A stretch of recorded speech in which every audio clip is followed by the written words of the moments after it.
Get the keys to the kingdom.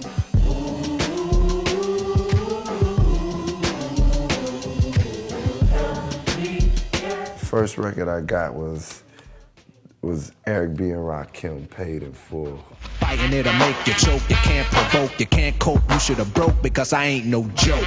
The album title, my album title, Nobody's Smiling, really came from an Eric B. and Rakim song. It's a hyper as a heart attack, nobody's smiling, cause you're expressing the rhyme that I'm styling. This album was actually one of the albums that made me want to rap. You know, you could tell they were street dudes, like, you know, they from the streets, they give you that raw hip hop, but there was some knowledge in it, like, and I love that, you know, because it was just like the balance of what Rakim was talking about, getting money, but then he kicked the 5% lessons in his raps. He was one of the first persons I heard to do that, so I had to get this, man, Paid in Full. Getting paid in full. This is one of my favorite artists that I listen to a lot, Donald Byrd. And now I got the best of Donald Byrd, and I always love, like, Think Twice, Dominoes. Watch them fall like dominoes. Falling like dominoes. You know, I can't sing, but I'm just trying to get it.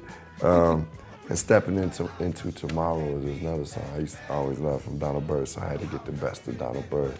And once again, Donald Byrd, as I said, is somebody good. I need to check this record out, because I don't know much about this one, but, you know, I know he's fresh, so you might as well get, sometimes you gotta discover some new stuff. So I got Donald Byrd, Thank You for Funking Up My Life. I wanna thank you for funking up my life. It's a dope title, right? They don't play with those titles. That's something you tell a girl, so thank you for funking up my life. Right?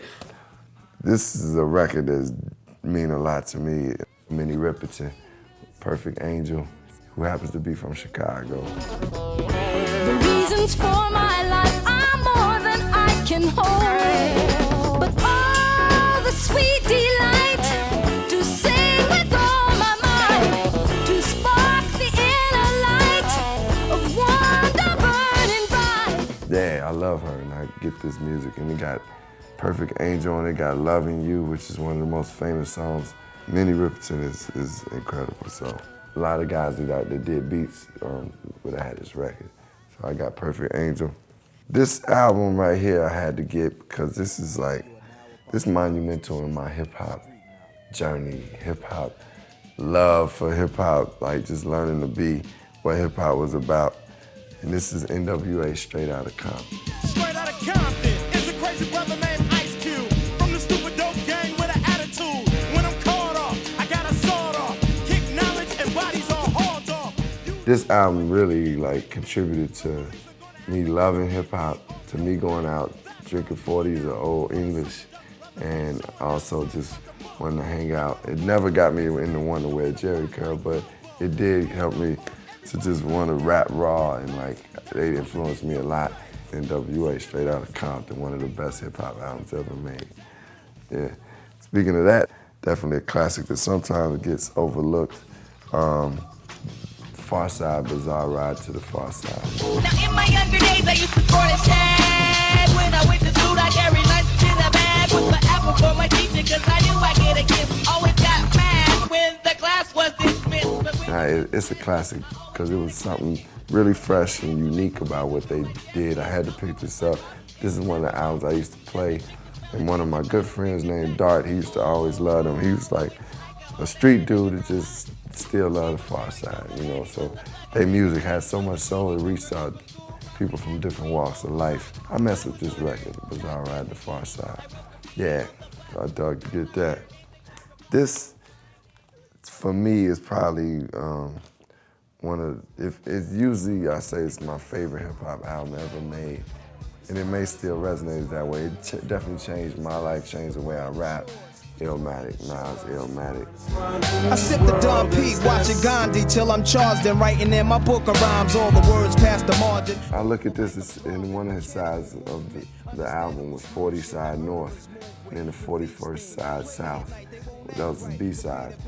That, I even named my album, you know, in Resurrection, I had certain sides on mine because I saw that Nas did, I ain't gonna lie.